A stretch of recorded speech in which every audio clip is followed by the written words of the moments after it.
bintana. Hallelujah. Amen, amen. You know what? Nabasa po natin kanina about a story about a wedding. And when we talk about weddings, it is very important ang pagkain. Tama po ba? Sabi nga nila, ang wedding ceremony is not for the couple. Why? Because marriage is for the couple, wedding is for the people. Amen? Sometimes wedding is where you look at who are the ones getting married. Doon natin nakikita, sino ba tong kinakasal? Doon natin napapansin, ano bang katayuan nila? Ganun kagaling ang tao ngayon. They observe the status. They observe who are getting married through how they present their marriage. Kaya nga alam natin na sa kasal, sabi nga, minsan lang ang mangyari yan. Kaya gawin na nating bongga. Tama ba? Taliban na lang kung plano. You know what? Marriage happens only once. And sometimes twice. Sometimes thrice. Pero in special occasion. But in a realistic setting, it should be what? Once. And here in Cana, there was a wedding. It is a place of celebration. It is a place of joy. It is a place where everything was supposed to be right. Di ba, pag pupunta tayo sa kasal bilang bisita, ang ine-expect natin magandang kasal, magiging bonggang kasal, magandang arrangement, magandang bulaklak, magandang pagkain, at lalo na pag may supot ka sa pagkain. Sa totoo lang, di ba, sa kainan, ang dami. When it comes to wedding, ang ganda ng wedding, pero saan nanggagaling marami ang comment? Saan? Sa pagkain. Nakikain ka na nga lang. Nag-comment ka pa. Diba? But you know what? In all times, in Bible times, it is very important, especially when it comes to the wine. Everybody say, wine. In a wedding during Bible times, it's not just an event. It was a culture thing. Amen. Every moment gives honor, especially to the family who is what? Conducting the marriage or the event. Kaya nga naghahanda, pinaghahandaan yan. Amen. Hindi lang basta-bastang paghahanda, but it should be prepared. The program should be clear. It should be pristine. Diba? Lalo na alam natin na when we do an event, gusto natin the best. Especially when it comes sa gawain ng ating Panginoon. Why? Because we need to give our best. And nothing but our best. Amen? And alam natin na pag may nangyaring hindi maganda, hindi po yung event organizer ang mapapahiya. Sino ang napapahiya? Yung kinasal. Diba? Dahil mukha nila yun eh. Sila yung nag-invite. Sila yung nagtawag. At ganun po ang sitwasyon sa kasalan ngayon sa Cana. Amen? Amen. Naging, amen. Na kahapon may pinapanood kasi akong yung simbahan, tapos yung mga ngaral ay Jamaican. Kaya yung amen nila, amen! Pero you know what? Ang ganda. Ang ganda nung awit nila. Pinapakinggan ko yung awit nila. And you know what? Nung nandun ang ating Panginoon, Mary was there. The mother of Jesus was there. The wedding looks okay. Everything looks fine until it was not. Nabasa natin kanina in verse 3, Jesus and His disciples was invited, and there was they have no wine. The people was there, the music was playing, the atmosphere was alive, and here comes a silent problem. They have no wine. Sa atin ngayon, hindi tayo hindi tayo gumagamit ng wine kasi yung wine natin dito, artificial. Yung wine pa nga natin, 70% alcohol, 30% water, 10% water, 20% sugar. Nilagyan lang nila ng picture ng grapes. But you know what? During old times, ang wine, it is really a natural, organic thing. Inaapakan nila yan. sa press hanggang lumabas yung wine. Organic talaga. Organic. Pero ngayon, gawin mo ngayon sa kapanahunan natin, hindi nila inumin yan. Di ba? Sabi nila, unhygienic. But you know what? The people there, they were happy, they were playing, the atmosphere was alive. But mababasa natin kanina, before there was no wine, there was wine.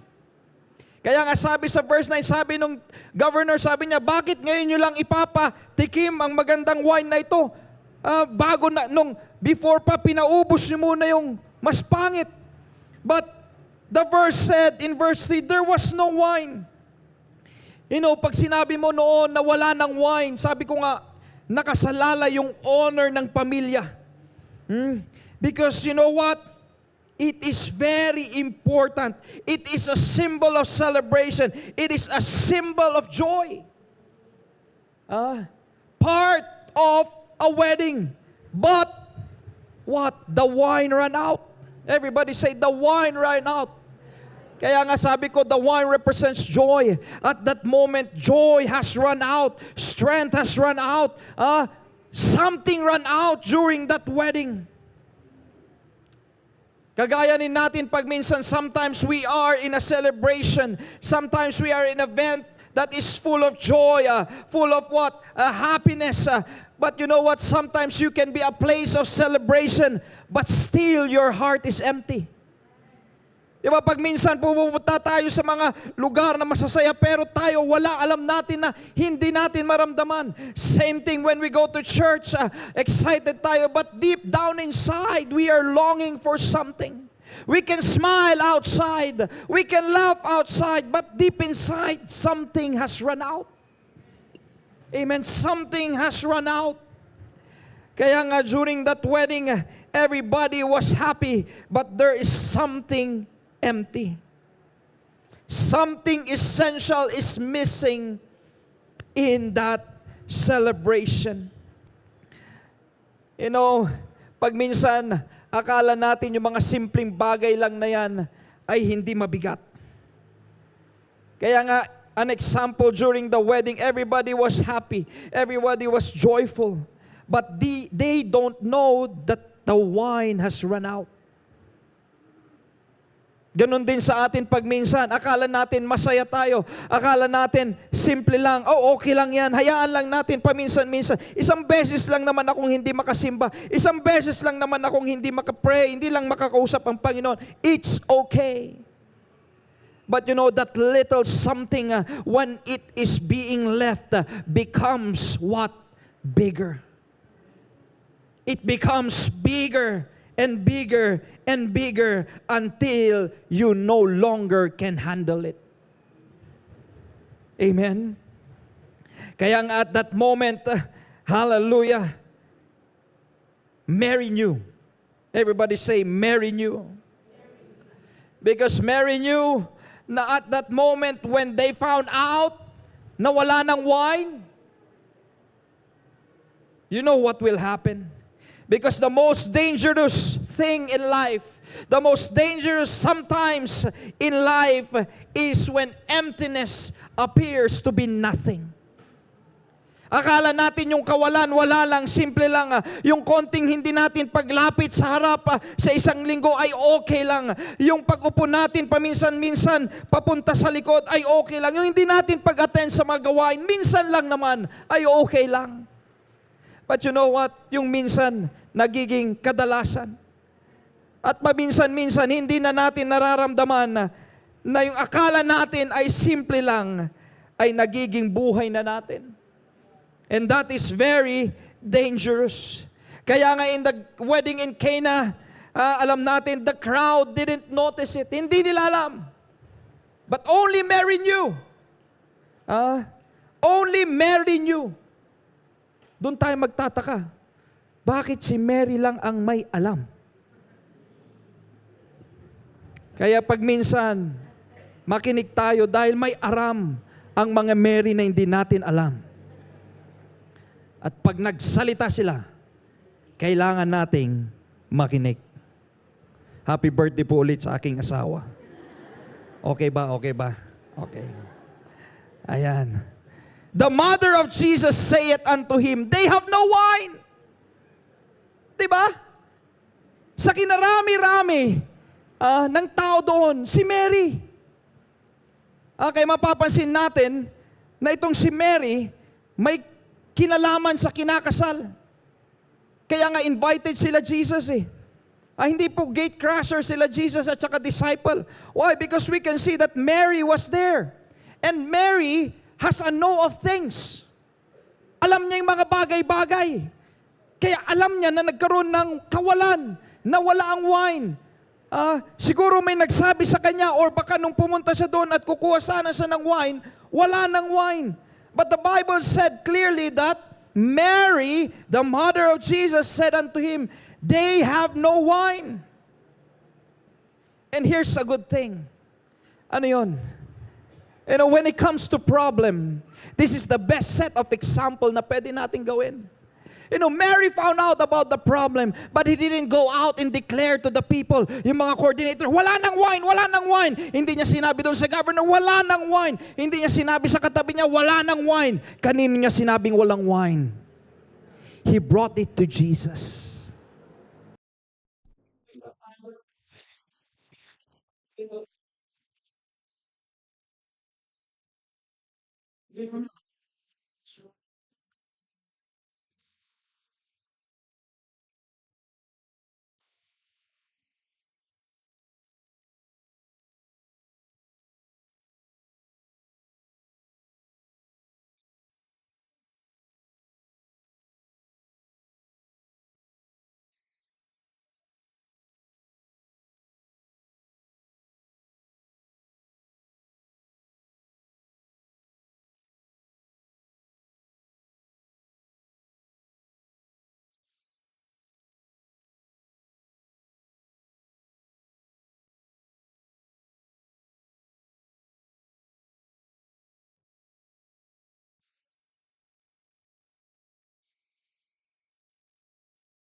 Bakit?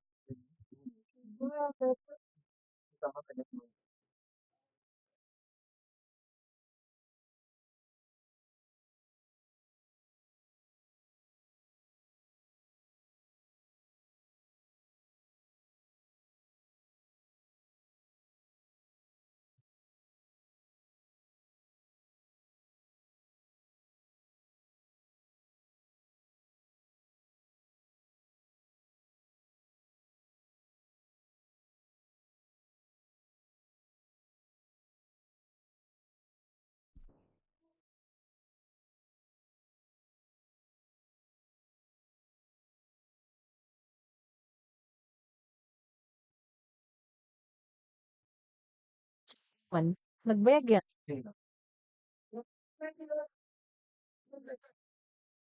10 seconds.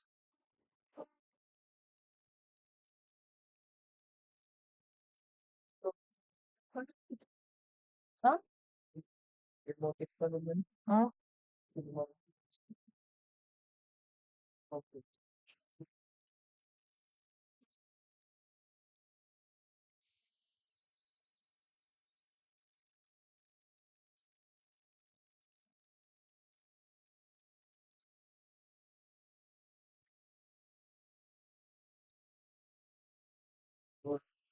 Dahil naman ng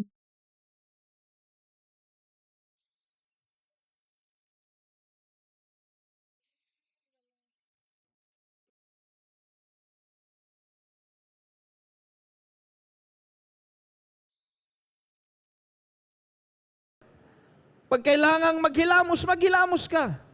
Kung kailangan magbihis, magbihis ka. Tama? Kaya nga sabi nila, face your problem. Even though your problem is your face. Ah? But you know what? Problem is real. Everybody say problem is real. Amen.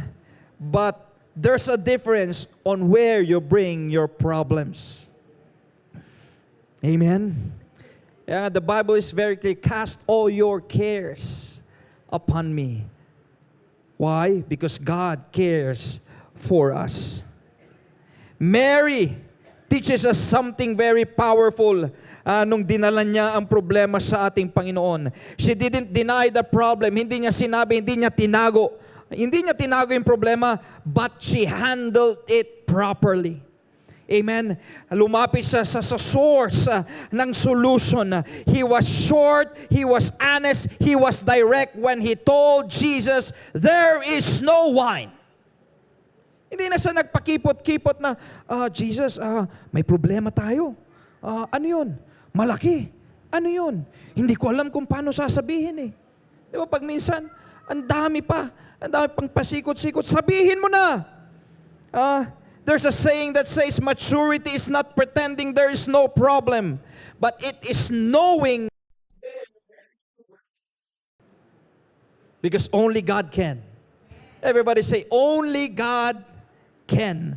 Kaya nga sabi sa Psalms 121, I will lift up my eyes, hallelujah, unto the hill where my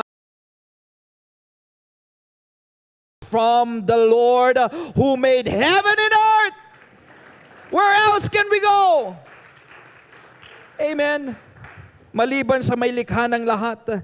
Because you know what? The longer you talk about it to people, the longer you're just delaying the solution from God. Amen. We are just delaying the solution from God. Kaya nga pagbabasahin natin, anong sabi ni Mary, nung sinabi niya sa Panginoon, Panginoon, wala ng wine.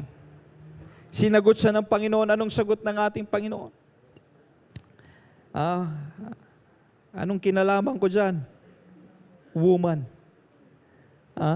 Sabi niya, anong kinalaman ko dyan? My time has not yet come. But listen to what Mary said. Hindi siya nakipagtalo sa Panginoon. He didn't argue with God. Anong sinabi niya sa mga servants? What does the Bible say? Whatever He says, do it.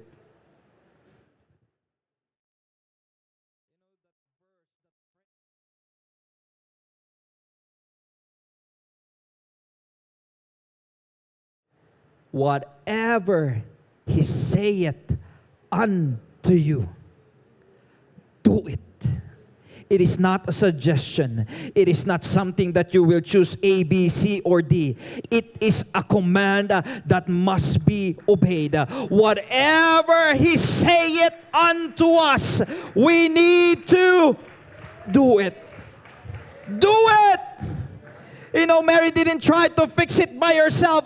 He didn't try to replace it by doing what he needs to do. She needs to do. She didn't try to cover it. All he did was what? Bring it to Jesus and told the servant, whatsoever He saith unto you, you better do it.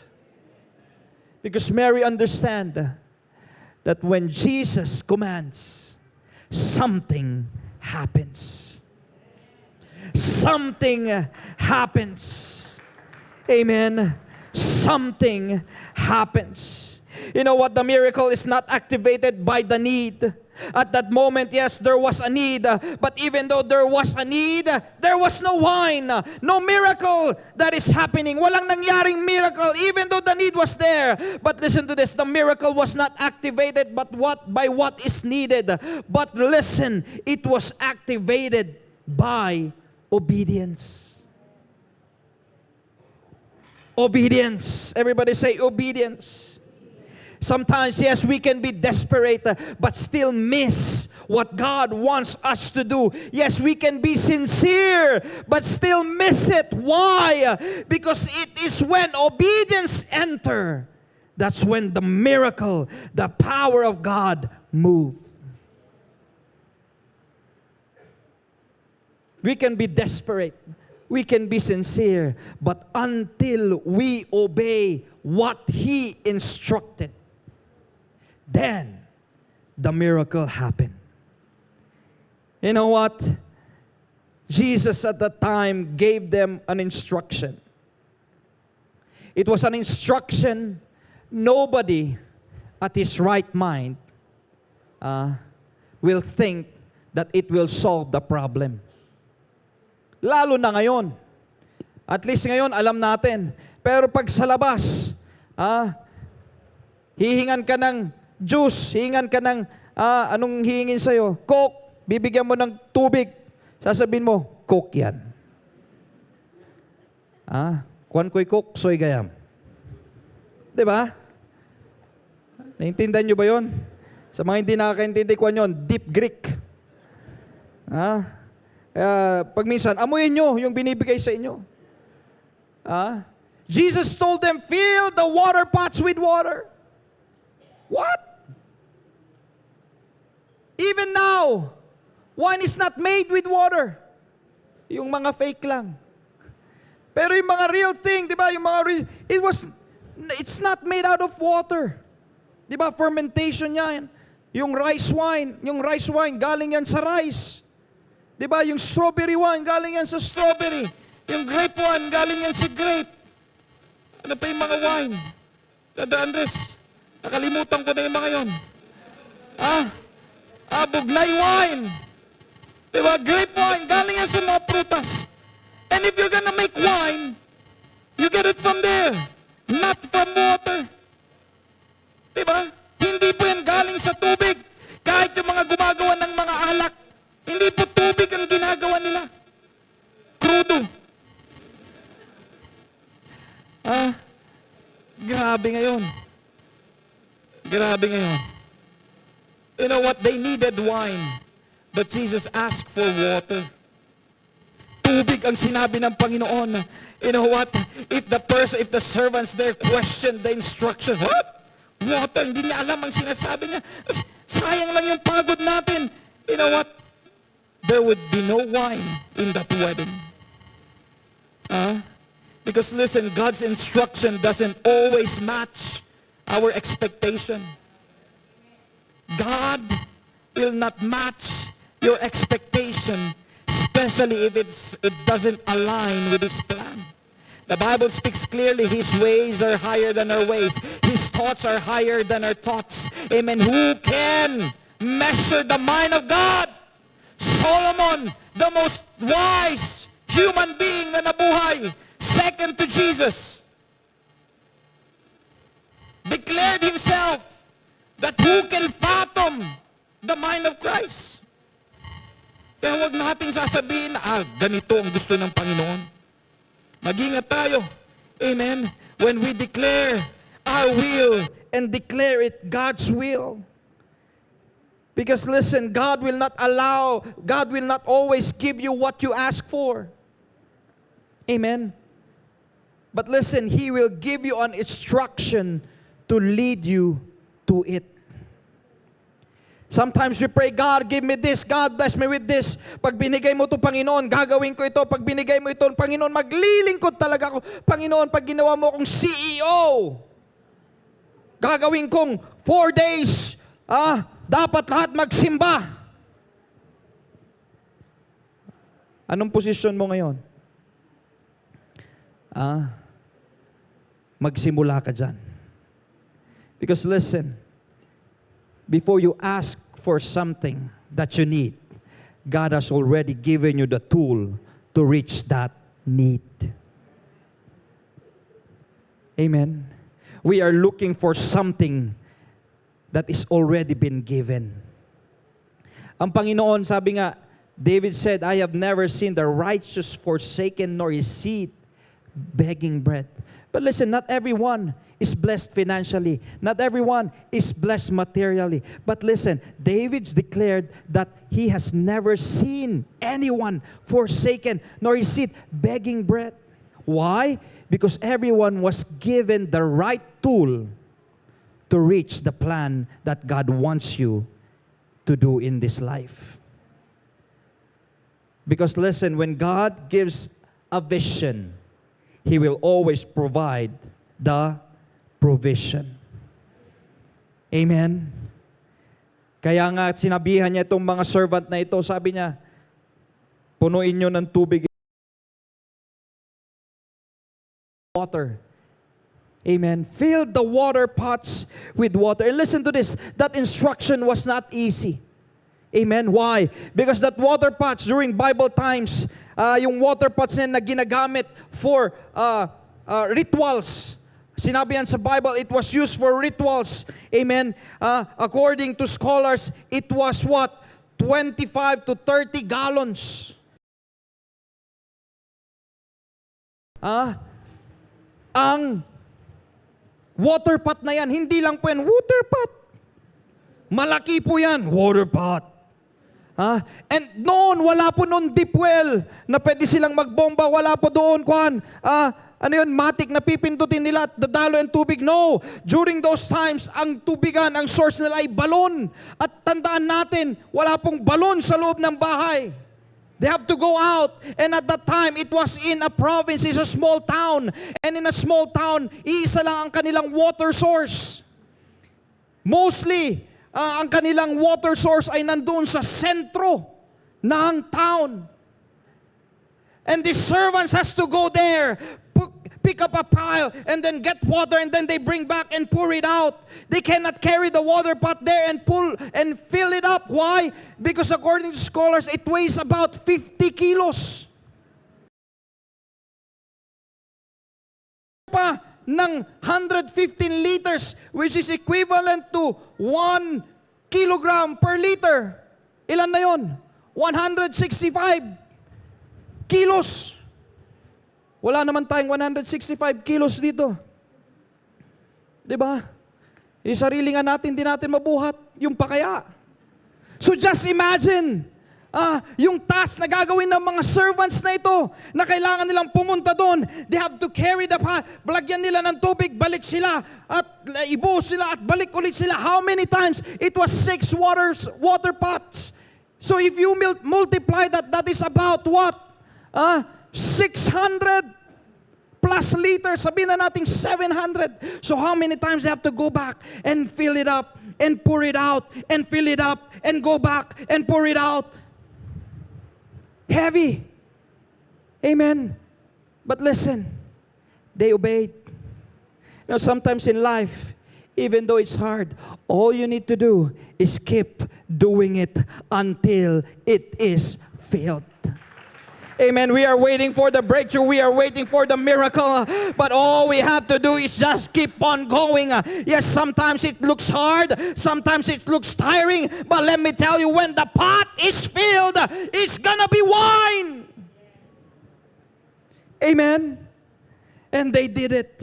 Hindi po sila tumigil. It is not halfway. They did not stop partially. Tumigil sa ayaw na nila. No, the Bible says, and when they filled them up to the brim. Woo! They obeyed. They did it.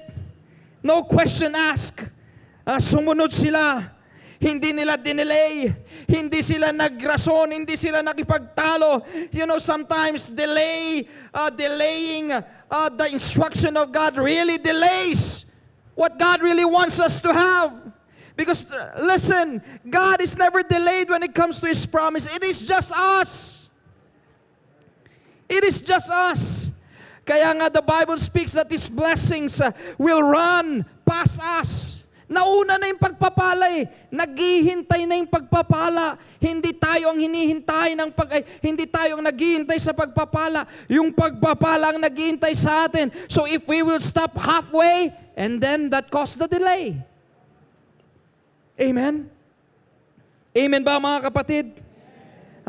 So they kept going until they filled it out up to the brim.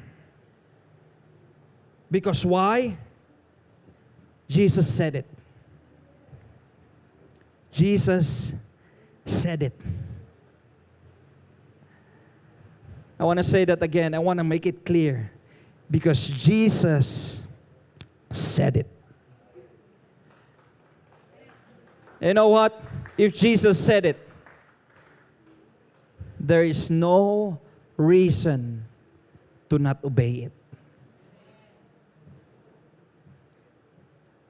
Di ba? Pag meron tayong boss sa trabaho, we do not question the boss. Bakit? Alam natin yung kapalit nun. Yung trabaho natin. Di ba?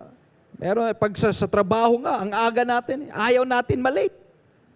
Yung pasok mo alas 3, nandun ka na ng alas 11 ng gabi. Kahit alas 3 ng hapon yung trabaho mo, ayaw mo malate eh. Pag may sinabi yung tao na pinapakinggan mo, oh, yes! Pero sometimes, you know what? When it comes to the Word of God, we debate. Kaya nga sabi ng Bible in the book of Luke, the evil ones are the one obeying the Word of God. They don't question it because they know there's power in it. They are applying the principles of the Bible, but sometimes, sino pa yung mahilig makipagdebate? Ang sinasabi, dapat maging practical tayo. Those who know the Word. Tulungan tayo ng ating Panginoon. Amen. And you know what? We know the story. We know what happened. What happened is, the water turned into wine. There was no hocus-pocus. Wala pong nangyari. Wala. Di ba yung magic na kailangan may usok na lumabas? Biglang nagkaroon ng flash at biglang poof! Sabi, maglahi tayo dyan ng usok. Sabi ng Panginoon, tubig, tubig. No. It was purely instruction. It was purely instruction and obedience. When the ruler of the feast had tasted the water, anong sabi doon in verse 8? Balikan natin. And he said unto them, draw out now and bear unto the governor of the feast. And they bear it. Hindi sila nakipagtalo. You know what? The only one who knows that that is water is Jesus and the servants. Sila lang ang nakakaalam na tubig yun. Sabi na natin si Mary, kasi alam ko nandun si Mary. Nagbabantay. Jesus, huwag mo akong pahiya. But no. It was Jesus and the servants. Anong sabi niya? Draw out now and bear unto the governor of the feast, and they bear it.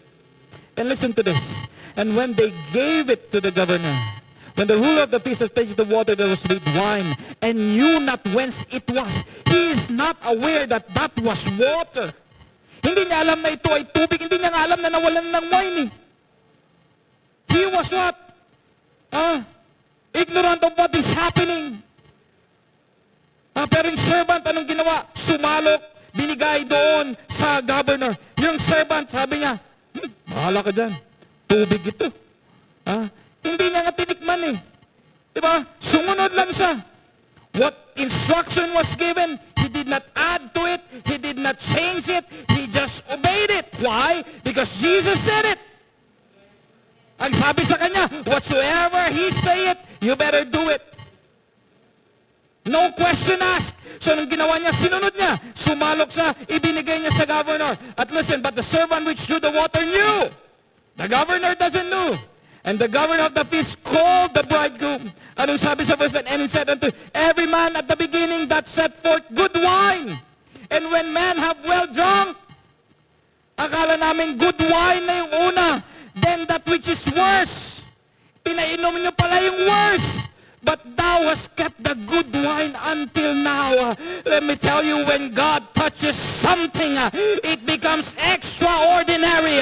When the ordinary meets the extraordinary, it will become extraordinary. Amen. Nagkabuhay ang kasalan. Joy was restored. The people didn't know that joy has run out. The people didn't know the disaster that is about to happen. But listen to this. Because one woman brought the problem to the source of everything. It was changed. From no life, it becomes life. From no joy, it becomes fullness of joy. Oh yes, hallelujah. Instead of the honor being destroyed, the honor was lifted up. Because one obeyed. One obeyed. And that ends my introduction. Nagulat kayo? Diba? Sanay na tayo sa ganun. Amen. Everybody say, Amen. You know, that wedding in Canaan, there's something more deeper than what we think. Because, pagbabalikan natin, nung tinanong ni Mary, sino ang ating Panginoon? Wala nang wine. Anong sabi ng Panginoon? You know what? He didn't answer na right away. Fill up the water pots with water. But Jesus answered, mine hour is not yet come. It was out of nowhere. You cannot connect it. Having no wine, wine and hour doesn't connect. He was not talking about wine when he answered that mine hour is not yet come. Because listen, Jesus knew his mission. Alam ng Panginoon ang kanyang gampanin at that moment. He is not just looking at that scenario, but he is looking at what will happen at the end. Amen. He was not just looking at the wedding who has run out of wine. He was looking at a world that has already run out of life.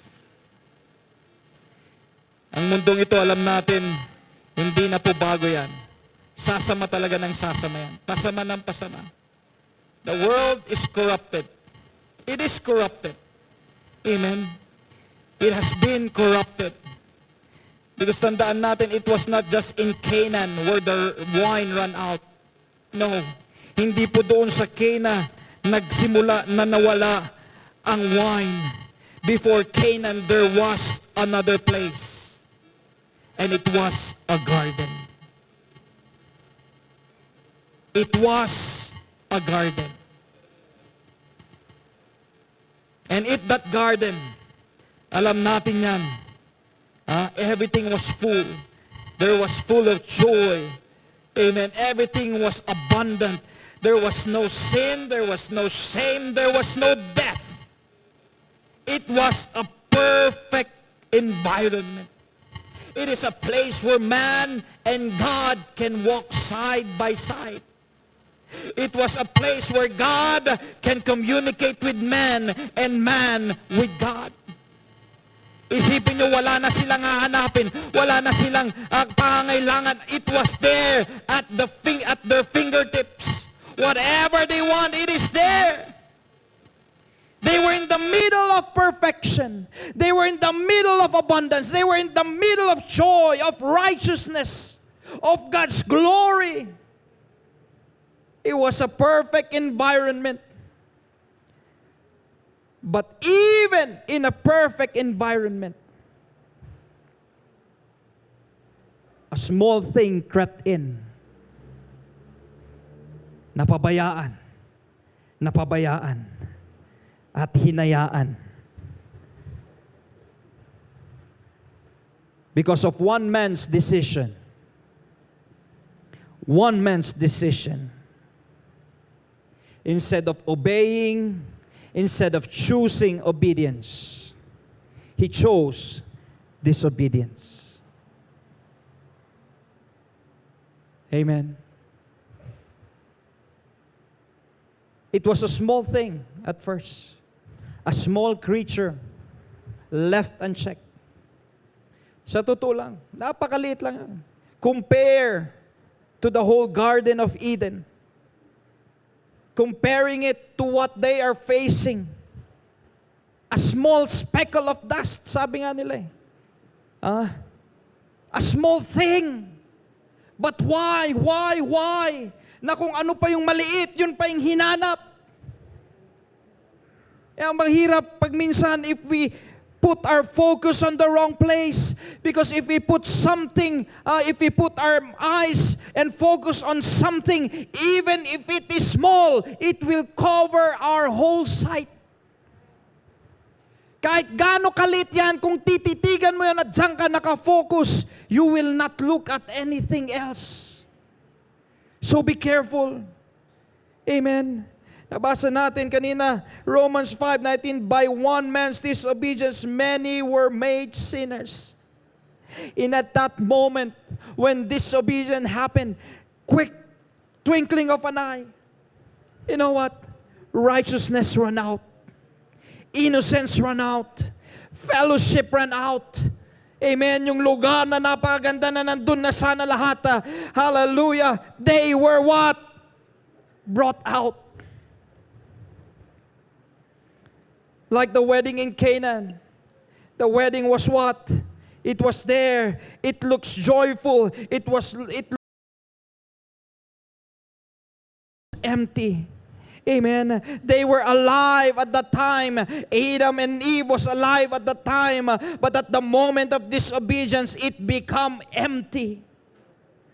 Kung titignan natin, Canaan, the wedding in Canaan and the Garden of Gethsemane is a mirror of both stories. They didn't know, they didn't notice. But because of that small problem, it can destroy the wedding. The same thing with the Garden of Eden. It was they think it was a small disobedience, but it destroys generation. It cursed creation.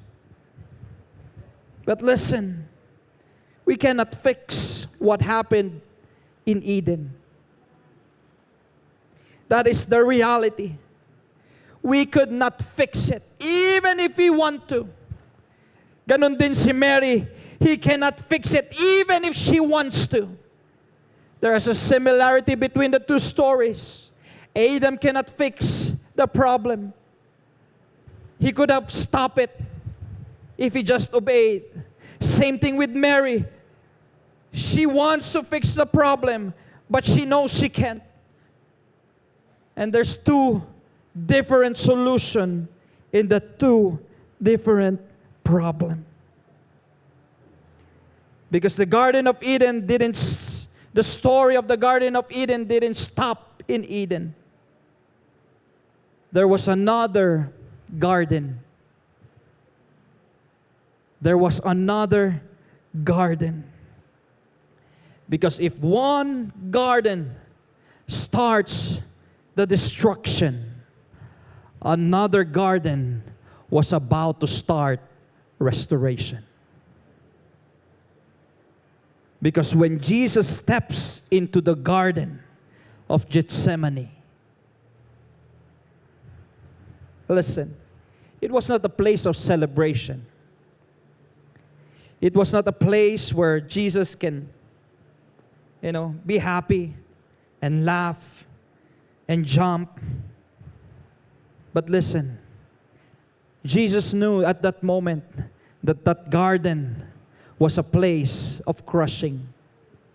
It was a place of what? A place where He has to battle the things that He alone can fight. Kaya nga nung pumunta siya doon, anong ginawa niya? Hindi niya sinama ang kanyang mga disipulo. Pinaiwan niya sila sa labas ng garden. Sit ye here while I go and pray and yonder. Di ba pag meron tayong problema, gusto natin marami tayong kasama. Pag-pray mo naman ako. Pag-pray mo naman ako. But sometimes, yes, it's good to pray for one another. But let me tell you once again, the solution for the problem is not on anybody else, but with God. With God. It is always with God. When Jesus entered the Garden of Gethsemane, He knows what He is about to face. It was pure agony. It was pure pressure. It was pure weight. He knows what He is about to face at that moment. He knows what will happen at that moment. It was right in front of Him. Hindi po lingid sa kanyang kaalaman ang mangyayari, pero alam niya yung bigat ng mangyayari. He knows the pain. He knows the burden that He has to carry. And He needs to make a decision. Decision. Just like how Mary made a decision. And just like how Adam and Eve made a decision. Now Jesus has to make a decision. You know what? We need to make a decision right now. Ang mundo nagdiriwang ngayon. This is what? Easter Sunday. Ngayon pa lang nabuhay ulit ang Panginoon nila. But let us make it clear at this moment. He died once. Once. And we know the reason. To correct the decision that was made in the Garden of Eden. And He is alive forevermore. Oh, He is not in a tomb right now, lying down. Hallelujah. Hindi po siya nakarap ngayon sa mga clothes ng patay. But as the Bible says, He is alive and He is alive forevermore. That's the God that we serve. Oh yes, at the Garden of Gethsemane, He faced pressure, agony, hallelujah, and torment because of what He is about to face. And He needs to make a decision. And during His prayer, we know the story. Nanalangin siya. He prayed, He groaned. And the Bible spoke that His sweat is like what? Blood. Ganon katindi ang pag-iyak ng Panginoon. Yes, in His humanity, He don't want to pass through that thing. But He knows what He needs to do. He knows His purpose. He knows what must happen. Kaya ang panalangin niya, anong sabi niya doon? Oh my Father, if it be possible, that was human. Yes, sometimes in us, hindi po natin pwedeng tanggalin yung ating pagiging tao. And sometimes we don't want to pass through hardship. We don't want to pass, hallelujah, sa mga crashing events ng ating buhay. We don't like hardship of life. Kaya nga sabi ng ating Panginoon, same thing with Jesus. He prayed, oh my Father, if it be possible, God, let this cup pass from me. Amen. Hindi ko po sinasabi na hindi na tayo tao. Look at Jesus. He prayed. But if there is one thing that we must look and do, is the next phrases that Jesus himself declared. Oh, my Father, if it be possible, let this cup pass from me. But he ends with the phrase, nevertheless, not as I will. It's not our will, church. It's not our will that will bring us to heaven. It's not our will that will bless us. It's not our will that brings us to the right direction. It's not our will who changed our life. It's not our will who molded us into what we are right now. It's not our will that brought us into His marvelous light. It was who? It was God's will. Not my will, but thy. It's your will that will happen. It's your will that I will obey. Not my will, not my desire that I will obey. But it is your will. Even though he was under pressure, he did not succumb to the will of the flesh. But he declared, God, it is your will that must happen. You know, Adam said no in the Garden of Eden. It was a perfect place. Listen, it was a beautiful place. It was a place where you cannot ask for anything else. Andun na lahat ng mga gusto mong makita. Andun na lahat ng gusto mong mahawakan. Andun na lahat ng gusto mong makain. Lahat ng magaganda sa mata nandun na. But even though in a perfect garden, Adam said no. So be careful on what you wish for. You think good things, a good life will bring you to Jesus? Think again, because there's a different garden where Jesus stepped in. It was not the same garden that Adam stepped in at that time. It was the opposite. It was a place where nobody wants to enter. It is a place where nobody wants to be. It is not a place where anybody wants to carry. But Jesus himself went in intentionally, and he went into the Garden of Gethsemane, a place of burden, a place of pressure, a place of pain and agony. And he said, yes, God, I will do it. I will do it. I will do it. Hallelujah. Adam's disobedience brought sin. We know the effect of his disobedience. Alam natin ang nangyari nung ginawa ni Adam. We know, and until now we can feel it. We can feel the effect of Adam's disobedience. But listen to this. It is not the end. It is not the finality of everything. It is not the one that will decide our fate. Yes, Adam disobeyed at that time. But listen, there is a greater man. There's a greater being who went down. Hallelujah. And tried. And he made a way for that disobedience to be canceled out.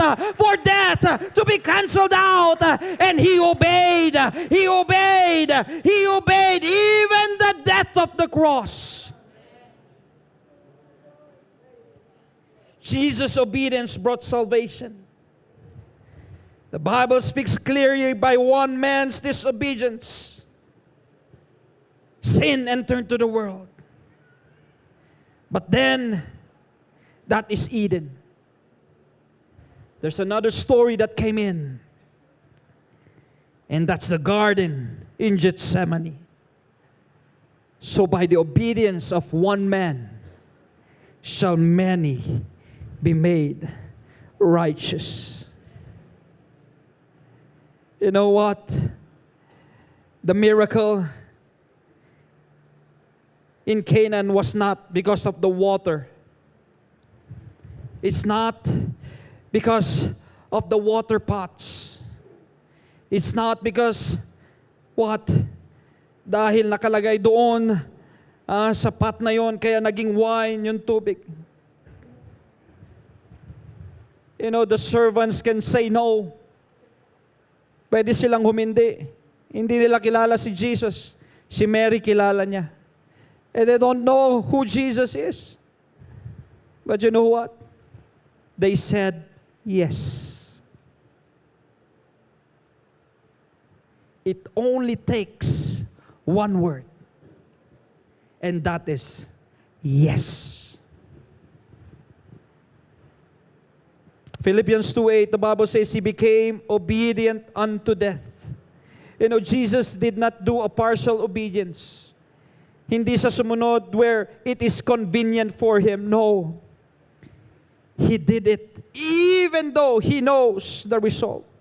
Even though He knows the pain and everything that is about to happen. Because sometimes obedience is costly. Because the reward is heavy. You want a good reward? It is costly. Your life, remember, your life costs the blood of Jesus. I don't know about you right now. Yes, nagtataka kayo siguro bakit ganun ang mensahe ngayong umaga. Bakit ganun ang mensahe? Yes, we celebrate that we have a living God. But listen, understand this. We were dead once.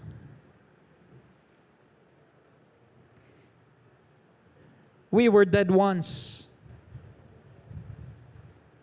We were dead once. But because of the obedience of one, we have life.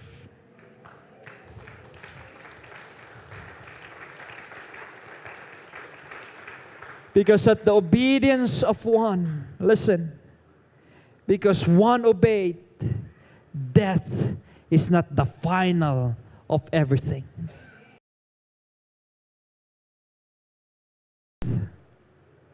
It did not end there.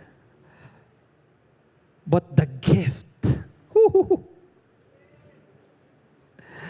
There is a gift. There is a gift to everyone that obeys. Hallelujah. And it is not death. It is not suffering. It is not pain. It is not problems. It is not burden. But let me tell you, it is resurrection. It is life. It is forever. And it is eternal. Because at that day, yes, Jesus died on the cross for you and me, for our transgression, for our sins to be washed away, for the disobedience of one will be corrected and it will be fixed. But listen, it did not end there. It did not finish there. Hindi po nagtapos doon because the plan is not that. It will not end in death. Then the third day the Bible speaks, He rose again. He rose again. Why? Because He has triumphant. He was triumphant over death. He now holds the key between life and death. Because remember this, death cannot hold Him. The grave cannot hold Him. And death could not stop Him.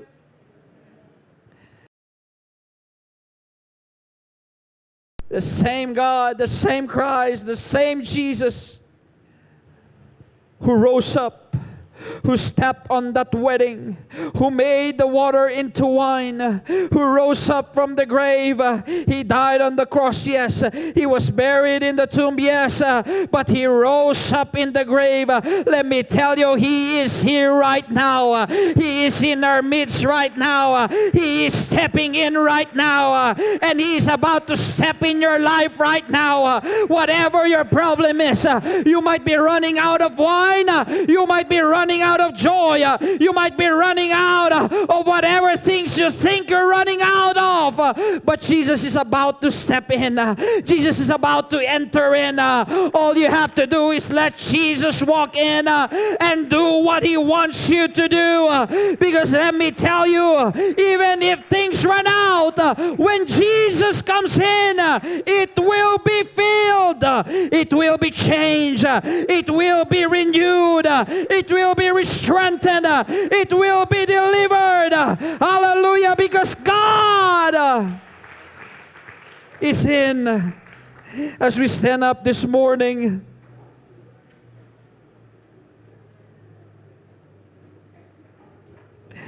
hallelujah. Yes, we know the story. At Canaan, the wine ran out.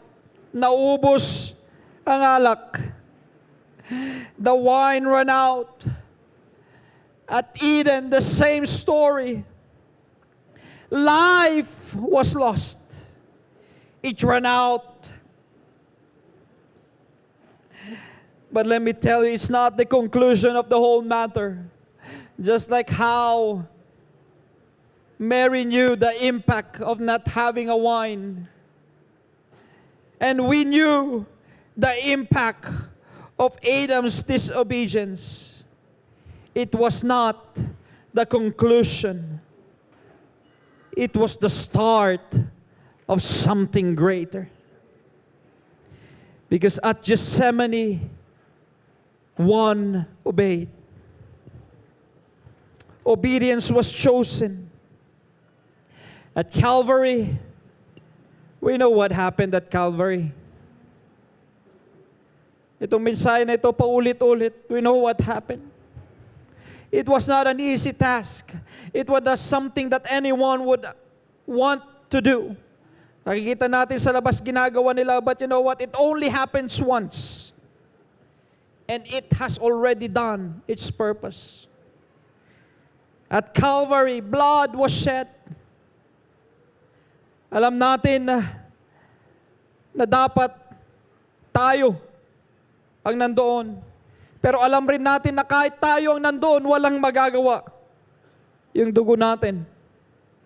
It is only the blood of a perfect lamb that can wash our sins away.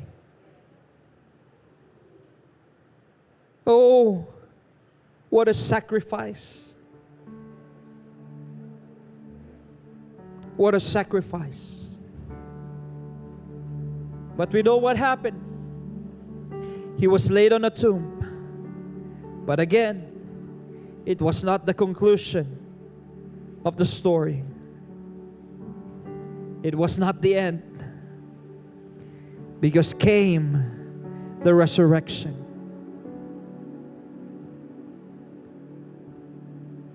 He did not remain in the tomb.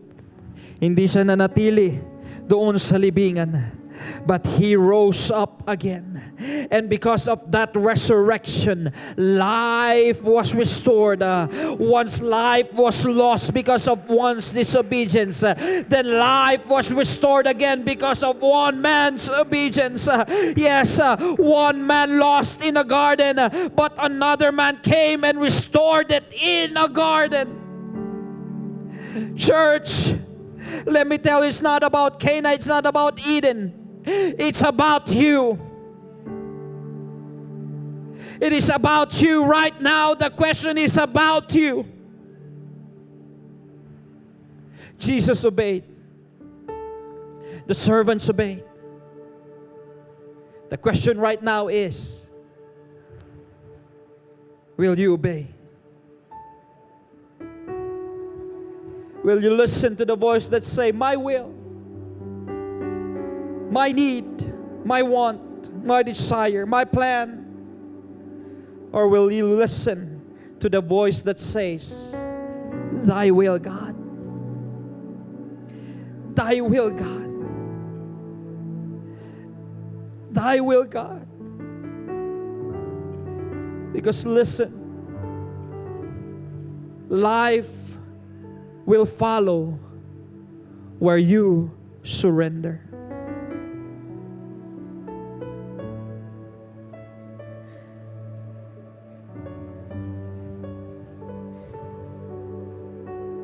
When Adam said no, death entered in. But when Jesus said yes, life was released.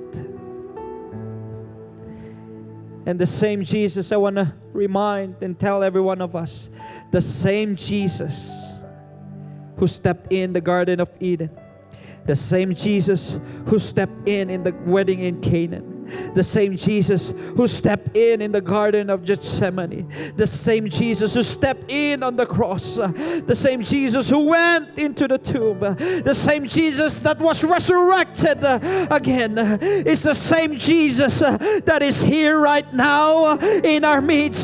So let me tell you, whatever problem, whatever circumstances you are facing right now, you are in the midst of Jesus. And when Jesus is in the midst of everything, there is nothing, let me tell you, there is nothing, I want to declare this, there is nothing that can stop Him from giving you life, from giving you joy, from giving you peace, from giving you strength, from giving you what you need. Hallelujah. At this moment, because He is ready to fill what is empty. He is ready to give back what is lost. He is ready to give back life to the things you think is dead. Because even dead things, when Christ touches it, life can be restored. Life can be restored. Life can be restored. Before we come before the Lord, bago tayo lumapit sa altar na ito, the question right now is, will we obey? Jesus knows your needs. Jesus sees your heart. Jesus sees your life. You don't have to worry about it. Just come to the one who can take care of it. Hallelujah. Bukas ang altar sa oras na ito. I don't know your need right now. I don't know what you're facing right now, but God sees it. God knows. God sees your pain. God sees whatever circumstances you're going through. Don't come before the Lord pitying yourself. Huwag kang lumapit sa Panginoon na nagmamakaawa, because God has already, hallelujah, God has already set something great for you. Sige, bukas ang ating altar. Bakit di tayo lumapit? Baluwang po dito sa harap. Hallelujah. Yung mga nasa likod, we can come before the Lord. God knows what you need right now. All you have to do is say, God, yes, Lord, I will obey your command. Yes, God, thy will, not my will, God. Hallelujah. Let your will be done in my life. I surrender everything. I surrender everything, oh God.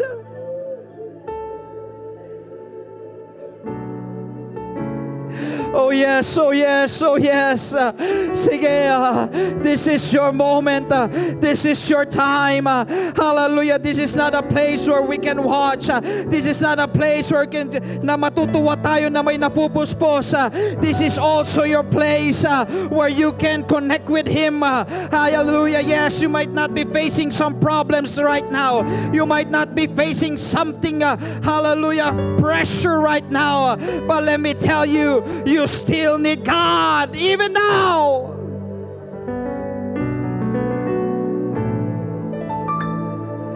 Oh, Jesus. Sige, hallelujah. He is here. He is here. He is here. He is here. It's time to say once again, yes, God. Yes, God. Yes, God. Yes, God. I will obey. I will obey. I will obey. Whatever you say, God, I will do it. Help me, Jesus. Help me, Lord. Sige, Sige, kumikilos ang ating Panginoon.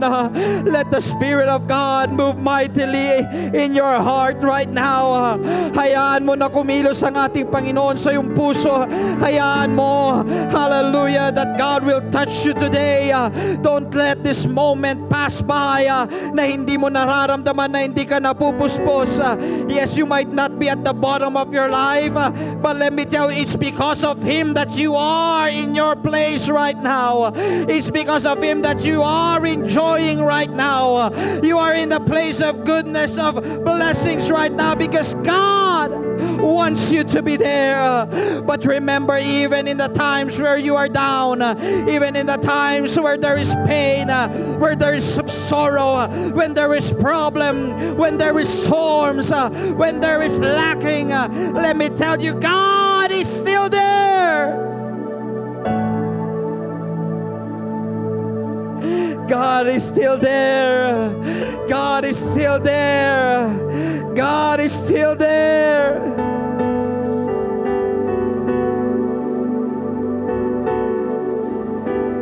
Oh yes, oh yes, oh yes. The miracle is in this place. The miracle worker is in this place. Hallelujah, hallelujah. Yes, yes, yes. His plan is greater than our plan. Yes, His will is greater than our will. He knows what you need. He knows exactly where you are. He knows where to meet you right now. Yes, He is here. Don't hesitate. Huwag kang mag-alinlangan. Huwag kang magdalawang isip. Just give it to God. Give it all, give it all, give it all. Give it all to Him. It may look like impossible. It may look like hard. But let me remind you, it just look like. But because we have a God who is the God of the impossible.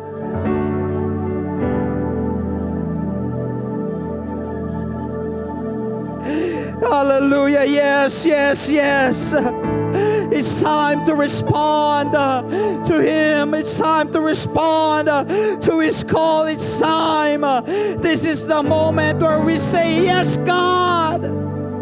Yes, God. Yes, God. No more question. No more double-mindedness. Wala nang pag-aalinlangan. Because kahit minsan hindi nag-alinlangan ng Panginoon sa'yo, hindi siya nag-alinlangan nung tinawag ka. Hindi siya nag-alinlangan nung namatay sa cross para sa iyo. Hindi siya nagdalawang isip para ibigay ang kanyang buhay, para ang kanyang dugo ay bumuhos sa cross. Hindi siya nagdalawang isip, hallelujah, para iligtas ang bawat isa sa atin. No, not once. He has no double-mindedness. He was sure when He saved you, when He picked you up, and He molded you to what you are right now.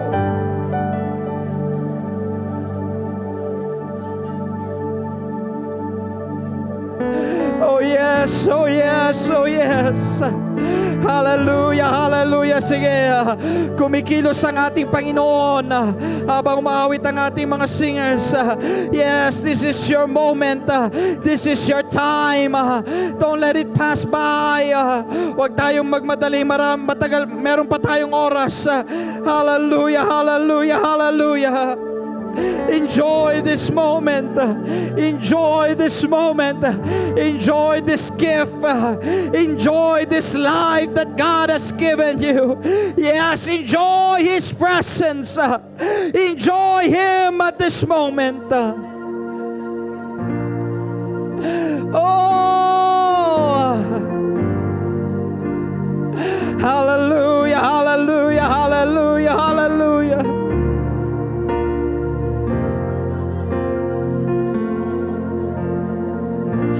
Oh, sige sa ating mga bisita. Oh, hindi po aksidente na naririto kayo. God wants you to be here right now. Hallelujah. God wants you to be here right now because He wants you to receive something from Him right now. Buksan mo lang ang iyong puso. Open up to Him. Hallelujah. Open up to Him. And let Him come in. Let Him enter in. Let Jesus